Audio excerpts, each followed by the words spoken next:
Two defendants. Two very different courtroom moments. One judge trying to help, and another laying down a warning that could change someone's life forever. What happens next will leave you shocked, especially when the judge says, "I don't play games."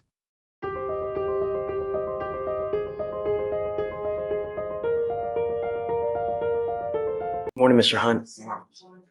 You're charged. Can you spit the gum out? You're smacking it like a. Yes, sir. You were charged with assault of a family member. You were facing up to a year in jail and or a $4,000 fine. We are going to do probable cause. You have the right to remain silent. Anything you say can or will be used against you, sir. You have the right to have an attorney present. If you cannot afford one, one will be appointed to you, sir. Yes, Judge. The complainant is the defendant's mother. On January 3rd, 2024, the officer was dispatched to a family violence call and met with the complainant, who stated that she was discussing a prior incident with the defendant when he became irate and punched the complainant 3 times, causing pain.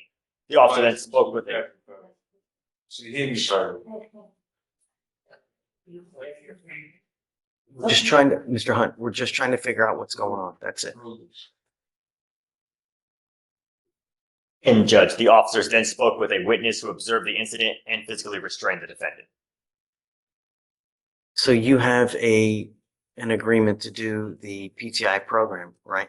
That's all diversion. All he has to do is just go get evaluated. Am I right? Yes. Mr. Hunt, you've been given a great offer now where all you have to do is get evaluated.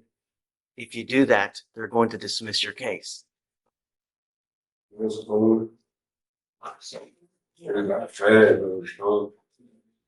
All they want you to do is speak to someone and they're going to dismiss your case. Is that not fair? Do we know, have you reached out to the complaining witness to see, is he currently living with complaining witness? Do you know? Let me see. I'll read the notes, Your Honor. So we don't, I guess we didn't ask whether they live together, but the complainant did tell us that she's fine with no threatening or harassing, as she wants to be in contact with him. Is he living with mom now? Okay, sir. Is the complaining witness's mom? Okay, yes, the mom. He is, but she's very involved in getting him his treatment and providing a stable home for him. So we would ask that it would be no threatening or harassing as well. Mr. Hunt, the only thing I'm going to ask you is please do not have any threatening or harassing contact with your mother. Do you understand, sir? Yes, Your Honor. Your Honor, respectfully, we would request that we wait till our DVD prosecutor gets here just to see what his opinions are on what the bond condition could be, and we can email him immediately to get him in here. Has he done the rip? He did the rip, but we don't know if he has any concerns based on his conversation with her, because we don't know what his impressions were. And Judge, if he doesn't have any contact with his mom, he would have nowhere to go. So No, I'm saying if there's any further things that you'd like to. People don't understand. That's why they worry about me and I got mental health issues, supposedly. And I don't be hearing shit people talk to me. So, yes, ma'am. we could talk. Mr. Hunt, we want to help you. That's all we want to do. No one's here to try to hurt you at all. All we want to do is make sure that nothing happens where you're going to end up going back to jail. That's all we want. So just don't have any weapons, no threatening, harassing with mom, and that's it. So we're going to have you just take a seat real quick. We'll have you sign the conditions and then you guys are good to go. Okay. So I'm not going to reset it yet just to see if they have anything else that they would like to add for now. Okay. And then we'll. And then, Judge, I'm also here on Miss Armstrong. I'm Jafrisha Bill's associate, and she's given me permission to get a reset on her. So I just wanted to see if there's anything else supposed to do. Can you file those conditions on Hunt? There are pretrial conditions for those exact ones that you ordered already in place, if you would like to keep those. Hunt? Yes. There's no threatening, no magistrate. harassing, and no weapons? Yeah, we'll just keep it there. Okay, that's what I was letting out. We're gonna have those in place. Okay, so we can just get a Yeah, reset. he didn't need to sign anything. Okay, sounds good.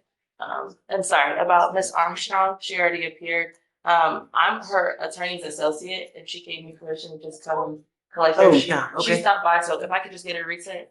Okay, perfect. Absolutely. And she comes over here. Okay, come on. Thank you, Judge. I don't know if she signed, have you signed conditions with Armstrong? After the reset. Okay. Thank you. Thanks. Oh, is it a radio? Yeah, that's it. Okay. Good morning, Melissa Black. How's jail? The thing is that this is going to continue to happen until you resolve those cases out of state. You have an open case in Tennessee, right? Georgia. I know Georgia, but you also got one in Tennessee, isn't that Kansas. Kansas? Both of those cases will haunt you until the day you die unless you go back and handle those cases. However, it may be all of just hiring a lawyer and reaching out to the courts in Kansas because it's a suspended license case. But it's always going to trail you until you go take care of it. Your lawyer's asking me to set you a bond, and I'm going to, but I have to make it sufficiently high that you realize that we mean business, that you have to go back to Georgia to take care of that case. Do you understand? You also need to understand that I don't play games. If I set you a bond, I'm only going to give you one. I'm not going to do this again. So if you bond out and you fail to go back to Georgia, I will issue a nationwide warrant for your arrest. I'm going to set the bond at 0. And if you don't go back, I set it at 0. I'm going to get you back. And this time I will hold you until Georgia comes and gets you. Do you understand? You have one chance to make this right. So what's the bond amount? Ask for $500. Judge Fletcher, we're asking for a high bond or no bond, 5 figures. That's what Jay is requesting. What kind of bond can you make? She won't take cancer treatment right now, so that's the reason I'm going to need to get out something. My treatment. I don't know that. How do I know that? How do I know you're not just saying that? Regardless, you have to go back to Georgia. So I didn't know I had this. what kind of bond can you make?